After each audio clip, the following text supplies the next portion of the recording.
আমার আর কোনো কথা না, আমার একটাই দাবি, আমার মেয়ের হত্যা করেছে, আমি এর বিচার চাই। মুখ দিয়া শুধু বিস্কিটের গুঁড়াই পড়ছে, খালি বিস্কিট পড়ছে, কোনো পানি পড়ে নাই। তা বাচ্চাটা যদি পানিতে পড়তো, যদি পানি খেয়ে মরতো, তাহলে তার পেটের থেকে অবশ্যই পানি বেরিয়ে। যেদিন আমার মেয়েটা মরবো এর 2 দিন আগে আমার সাথে অনেক তর্কাতর্কি হয়েছে।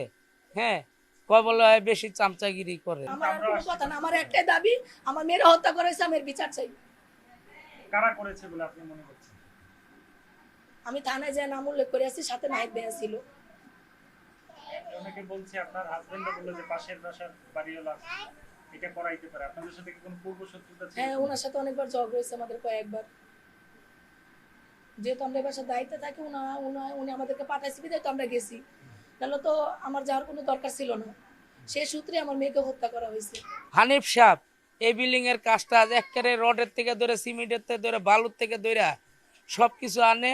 হ্যাঁ, এখন অস্বীকার করে, বুঝলেন? এই বিল্ডিং এর এই যে পাইলিং এর থেকে ধরে এর সাথে আমার সাথে দ্বন্দ্ব হয়েছে। পাইলিং এর পানিটা ড্রেন দিয়ে ছাড়ছে, আমি বাধা দিছি, এর জন্য আমার সাথে দ্বন্দ্ব হয়েছে। আমারে হ্যাঁ ডাইরেক্ট বলে কি, তোর যদি সমস্যা হয় কমিশনারের কাছে যাইতে। আচ্ছা, হ্যাঁ, একটা জ্ঞানী ব্যক্তি হইয়া এই কথাটা কেমনে বললো?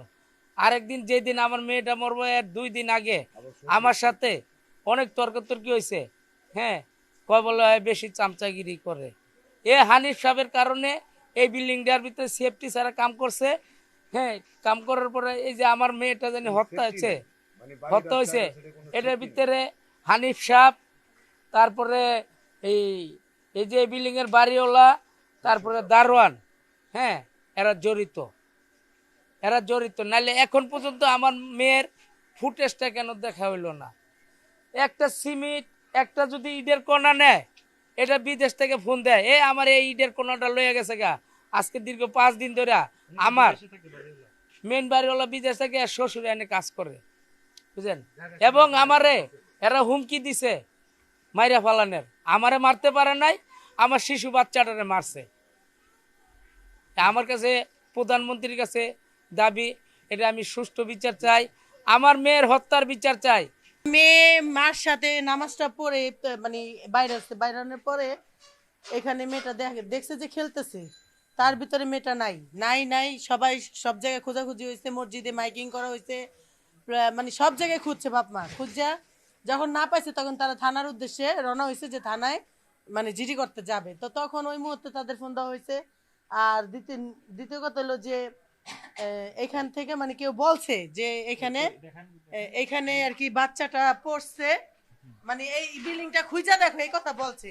তো যখন তারা ঢুকার পরে খুঁজে এখানে যখন লাইট মারছে, তখন দেখে যে বাচ্চাটা এখানে মানে ভাইসে আছে, পা দুইটা নিচের দিকে, মাথাটা নিচের দিকে, খালি পিঠটা ভাইসে আছে এখানে।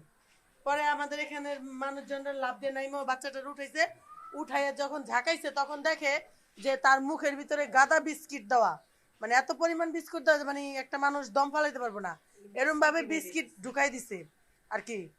আর হলো আপনার নাকটা বালু বালু, আর এখানে একটা কামড়ের দাগ আছে, মানে এখানে একটা দাগ পাওয়া গেছে, ওটা কামড়ের দাগের মতনই, মানে উপরে 3টা মানে 3টা দাগ, নিচে 3টা দাগ, তাহলে এটা বোঝা যেতেছে যে এটা কামড়ের দাগই। তখন যেন ওরা মাথার ভিতরে নিয়ে যখন ওরা নাচাইছে যে পানিটা বাইরনের জন্য, কিন্তু বাচ্চার পেটের ভিতরে কোনো পানিই পাওয়া যায় নাই, কোনো পানিই নেই, কিন্তু মুখ দিয়া শুধু বিস্কিটের গুঁড়াই পড়ছে, খালি বিস্কিট পড়ছে, কোনো পানিই পড়ে নাই। তা বাচ্চাটা যদি পানিতে পড়তো, যদি পানি খেয়ে মরতো, তাহলে তার পেটের থেকে অবশ্যই পানি বেরিত, মুখ দিয়া পানি বেরিত, কিন্তু মুখ দিয়ে তো বিস্কিটের গুঁড়াটা বাইরানোর কোনো কথাই না। কিন্তু বাচ্চাটার এখানে অস্বাভাবিক মৃত্যু, মানে স্বাভাবিক কোনো মৃত্যু হয় নাই, তার অস্বাভাবিক মৃত্যুই হয়েছে। আজকে ওনার বাচ্চা এরকম হয়েছে, আগামীকাল আমার বাচ্চা হইতে পারে, আরেকজনের হইতে পারে। এলাকায় যদি এরকম হয় তাহলে তো এলাকায় থাকা যাবে না, কারণ এটার একটা সুষ্ঠু বিচার চাই আমরা। এখানে এটার বিচার হবেই, কঠিন বিচার চাই। বাড়িলাটা বেশি খারাপ, বাচ্চারা যদি একটু খেলতে খুলতে আছে, তাহলে বাড়িলারা কি করে, জালনা দিয়ে ওই যে দিয়া বারিন্দা দিয়ে কি করে গরম পানি ফিক্কা মারে, নাহলে মানে গরম পানি ফিক্কা মারছে। আমাদের এখানে একটা বাচ্চারা মারছে, বাচ্চার এই ডানাটা পুড়ে গেছে গা, এটা নিয়ে মানে অনেক কিছু হয়েছে বাড়িলার সাথে। তা এরকম বাড়িলারা যদি অত্যাচার করে, তাহলে মানুষ কিভাবে ঠিক পাবে? এই যে বাসগুলো উনি দিয়েছে, মানুষ যায় ছুটে ছুটে পড়ে মাথা ফাটিয়ে দেখা, হ্যাঁ বিচার হয় না। এই বাড়িওয়ালায় এই যে বাসটি দিছে, এই বাসটি আপনারা একটু করতে কারণ বলে বাসটি খোয়াও খোয়া হালাও কোনো যাও দেখতে এই যে পোলাহান যায় ঠাস করে মাথা বাঁচতে পারে আপনারা কিছু বলেন নাই? বলে কোনো হেরে হেলায় পারা দেবো না এই মহল্লা মাঝে পারে না হেলায় আপনি কিছু জানেন কিনা? আপনার বাড়িওয়ালা সম্পর্কে তো অনেক অভিযোগ।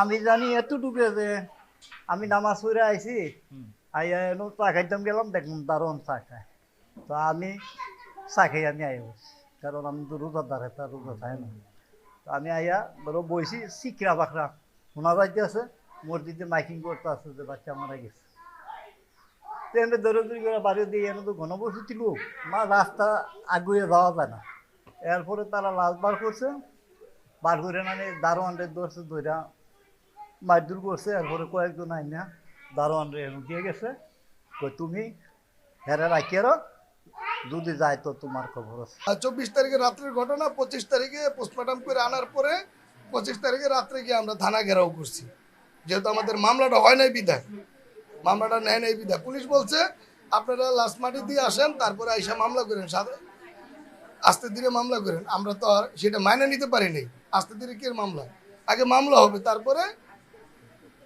আমরা লাশ মাটি দিব এমনিতে আপনাদের কি বলছে? পোস্টমর্টম রিপোর্টের কথা কিছু বলছে কিনা? এখনো পোস্টমর্টম রিপোর্ট এখনো আসে নাই হয়তো আমরা দাফন করেছে? হ্যাঁ দাপন করে আসছি আমাদের গ্রামের বাড়িতে দাপন করে আসছি আচ্ছা, ওইটাই বলেন যে 4-5 দিন মানে বেশ কয়েকদিন হলো এখনো কোনো সঠিক তদন্ত। হ্যাঁ এখনো কোনো সঠিক তদন্ত পাইনি এবং সিসি ক্যামেরার ফুটেজটা এখনো পাইনি কালকে আমাদের 11 আসনের এমপি মহোদয় আসছিল নাহিদুল ইসলাম ওনার কাছে কথা দিছে আগামীকালকে রবিবার আমাদেরকে সিসি ক্যামেরার ফুটেজটা আমাদেরকে দেখাবে এবং এটার জন্য আসামি একজন গ্রেপ্তার আছে